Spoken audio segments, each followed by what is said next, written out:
Welcome to Business as a Magical Practice, where your business is the vehicle for your self-integration and soul evolution. My name is Sam Garcia, and I'm the founder of Dirty Alchemy Digital Marketing. And I'll be guiding you through how you can use your business as a spiritual practice and what magical businesses are doing to hit their goals and change the world. Together, we'll be relating the mystical to the world of business so that our work can unite spirit and matter, shadow and light, conscious and unconscious. Let's dive in. Hi, friends.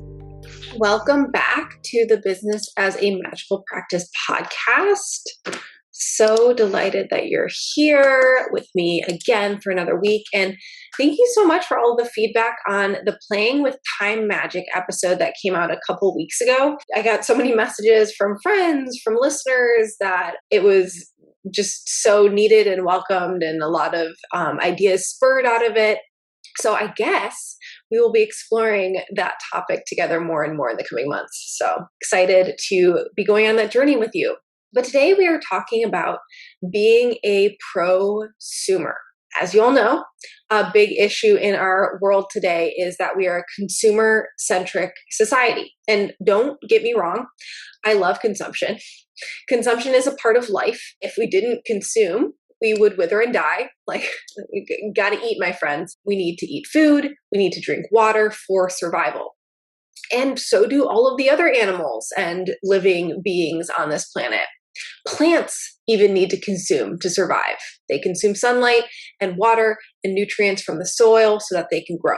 And beyond basic needs, we as humans consume to keep our social networks healthy. So it's not just about basic need survival.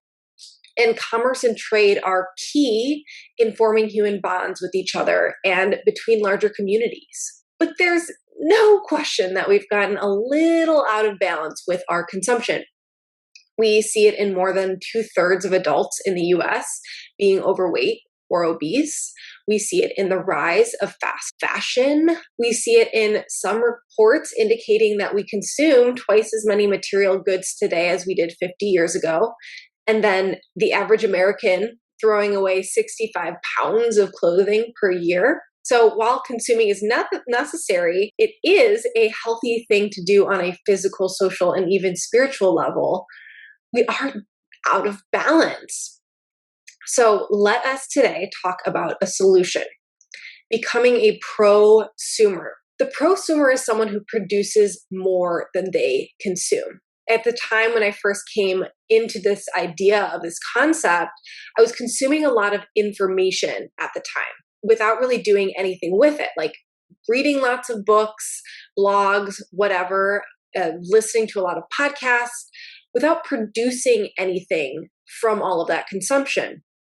And at the time, I was also miserable and I felt so lost. Now I can look back and really see that it is actually this connection to taking in, consuming without creating, without producing. And this beautiful inflow and outflow of life. We've all had that friend that is so enlivened by life. They create, they act, they do. You all have that friend, and we're just so enlivened by them. And on the other side of things, overconsumption is the disease of our modern world. It's stuck energy, like a blockage in the river. Have you ever seen this? I grew up in Michigan in the Metro Detroit area with a pond and a creek in my backyard. And every so often, branches would build up in a bend in the creek and block the water in the river. And lo and behold, the water in that part of the stream becomes nasty. Weird bacteria starts breeding, all sorts of random stuff gets stuck in it. It gets cloudy and murky and green, and it smells horrible. So why is this? It happens every single time. It's not like someone came in and added foul, smelly poop water to that part of the stream. It's the same water as is flowing in the rest of the stream. It's just blocked, and that block festers. The lack of motion, the lack of fresh energy becomes rancid, foul, gross. So we need both the inhale and the exhale. We need consistent, fresh energy moving through us. when I was 19, I did a year-long Ashtanga yoga apprenticeship. And a part of the study was a reading list. I tried to figure out the book that I'm about to refer to when I was prepping for this podcast, but I couldn't. So I'm just sharing a memory without the exact quote or anything, but I'm sure you guys will understand. So in a well-known book written by one of the main dudes that brought yoga to the West, he wrote about the importance of pranayama, the importance of the breath. So working with, we all know asana. In yoga, that is the actual movement, the body movement. And pranayama is the breath element of yoga. So working with the breath is the more advanced form of yoga, where asana, body movement, is the first step, the initiation into working with the breath. So this speaker, this teacher spoke on, in an oh so concise guru way, how the breath is the most important nourishment there is and the most important health practice there is. It's the first way we take in the world. Can you, like, when you imagine a baby being birthed, that first breath is that first breath outside of the womb. And from the moment we're born, we need it. But instead, we sit on our couches, consuming too much food without presence. We buy a bunch of stuff off of Amazon. We keep riding the shopper's high. I mean, retail therapy is called therapy for a reason. It brings us pleasure, however fleeting, on a molecular level, with pleasure chemicals being released in your brain with every purchase, every active consumption. Or we're exhausted after a long day of work, but we've been producing meaningless shit during that entire work day, not the true inspiration birthed from our souls. Unnecessary busy work in our business because we haven't distilled our business and our systems down to the core genius. And there is an unquestionable difference between doing and creating. You can spend 8 hours doing work. That work can be exhilarating and fulfilling, or pure drudgery. Where creating, producing something from your soul, producing something that weaves together everything you've consumed, that's not just doing. So I have lived on Maui since 2013, and in the Hawaiian language, white people are called haulis. Haole, H-A-'O-L-E. It means without breath.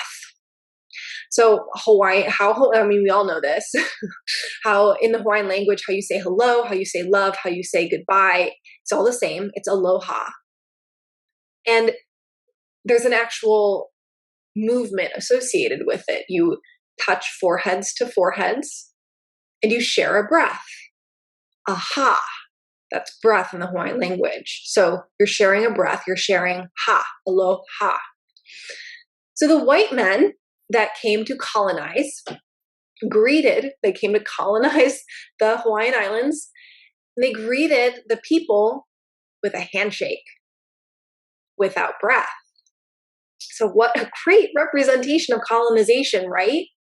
In a colonizer-based society, we inhale, we take in, but we don't exhale. We don't let go, give back. We don't create from our genius. So the white colonizers, the haulis, they came in and took without breath. And we have a diseased people without breath, a diseased society without breath, a stuck, foul-smelling energy blockage without breath. Because the truth is, we are all creators. We are all creative beings. We all have genius. And we can create a local economy and an ethical economy that honors and respects each other's gifts and creations and genius, that gives and receives, produces and consumes. Hence, prosumer, producing and consuming, prosumer. And so there was this story on Instagram a few years ago. I was trying to find it, couldn't find it. But it was about a woman working at a factory in some country, and like a totally horrible factory conditions. Some country our consumer society has laid waste to. She spoke of working in the factory day in and day out to barely get by. Horrible working conditions, insane hours, being paid barely nothing, essentially an indentured servant. And she didn't know another option to support herself or her family. But she got some level of satisfaction in knowing that at least the stuff that her factory was producing was so embedded with the despair and tragedy of all of the workers, the people who were essentially indentured servants, that no one would buy these items that they're producing. They would be hit so intensely with the embedded despair of the items that they would just run away. All of these items no one would purchase because they would be feeling all of the horrible, horrible feelings that went into creating them. So this woman gets to the US after some string of events and goes to some big box store and is horrified by all the people buying the thing that was produced in her factory. No one has noticed. No one feels the embedded despair in the unethically produced stuff. So imagine the true power and meaning of buying a cashmere sweater. Or if you know the person who grows your arugula, and you know the woman who made your sweater was paid well and has a pleasant workplace. And the sheep who grew the wool were treated well and on pasture instead of brutally abused. As magical people, we create meaning through ritual, through offering, through prayer, through acknowledging the meaning and connection of everything where others truly miss it. That's a part of us being magical people. We recognize connection. We give meaning where other people miss. So you already know the power of this, even if it's an unconscious knowing. You know the significance of consuming things that were made with love. You should also know the significance of you producing things out of love and play and being a part of the beautiful inhale and exhale of our upcoming prosumer society. If we can go into these new choices, if we can go into this new ethical local economy in which you do know who grows your food, you do know who weaves the sweater, who knits the scarf, who carves the beautiful centerpiece for your table, who creates the table. And that person makes choices. They're doing it out of love. They're doing it out of their genius. And they're creating something out of love and genius. And they're choosing what goes into the creation out of pure ethics. So finding reclaimed wood, or harvesting ethically wood, or treating the sheep that creates the cashmere. I actually don't know what animal creates cashmere. I should have looked that up before having this conversation. Is it a sheep? I'm assuming it's a sheep, but I'm kind of second guessing it now that we're talking about it.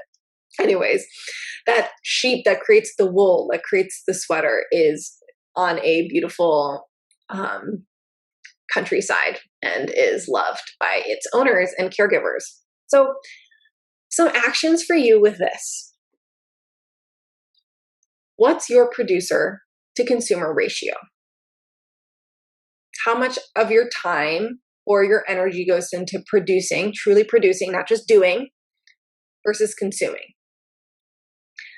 How much do you consume compared to how much you can produce, essentially?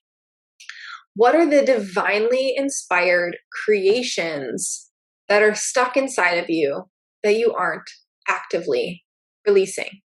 Shout out to Helena Grant of hgrantstyle.com. She inspired this entire podcast. She interviewed me for her Divine Instruments Summit, which is coming up very soon. And we had this full, epic, unplanned conversation after she stopped recording. So I had a completely different conversation with her on business as a magical practice. So you can sign up for the summit. It is completely free. It is at divineinstrumentsglobalevent.com. The link will be in the show notes. And that is from May 24th through 28th, 2021. So when this podcast release, it'll be like very soon. So go sign up right now. And subtitle is Attaining Sovereignty Through Transcendence, which is so good. But on a final note, I do want to bring up that creation begets creation. When you start a writing practice, more writing and inspiration tends to flow. Our brain starts becoming more efficient at being inspired and making connections, right? The more you create posts for social media, the more inspiration comes. The more you create art, the more inspiration comes. So get going. Start creating whatever that thing is for you. It gets easier. Also ask yourself, how can I expand being a prosumer into other areas of my life? So I am all for batching. I'm all for specialization. I often tell my clients to focus on their sphere of genius and delegate the rest.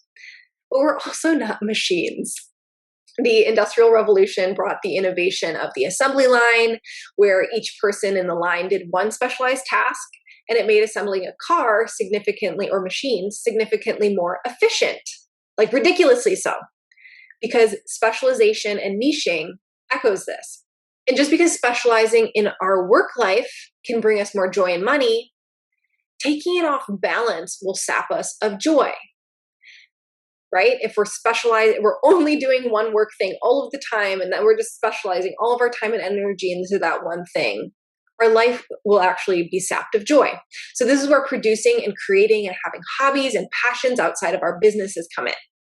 It nourishes us on a deep, deep level, especially if you work online from home on a computer. So becoming a prosumer in your personal life so that you're using your hands and your body and your senses, this actually feeds your business. It gives you more inspiration. It helps your brain make more connections so that you can develop your most innovative and life-changing ideas and concepts. I see this every time I spend time in the gardens, at my husband's farm. It's so consistent that my brain makes more connections and comes up with new ideas when my hands are in the dirt and I'm surrounded by plants. And nature is the biggest producer and consumer that there is. It is our ultimate source of inspiration as humans. So, have a great week, everyone. I will talk to you next Thursday. And if you want to play with me before then, head on over to the Business as a Magical Practice Facebook group. And don't forget to rate and review this podcast. It takes less than 30 seconds to do so. And it makes a serious impact on whether iTunes shows this podcast to more interested people. Love you all and have a lovely, lovely day and a lovely, lovely week. Talk to you next time.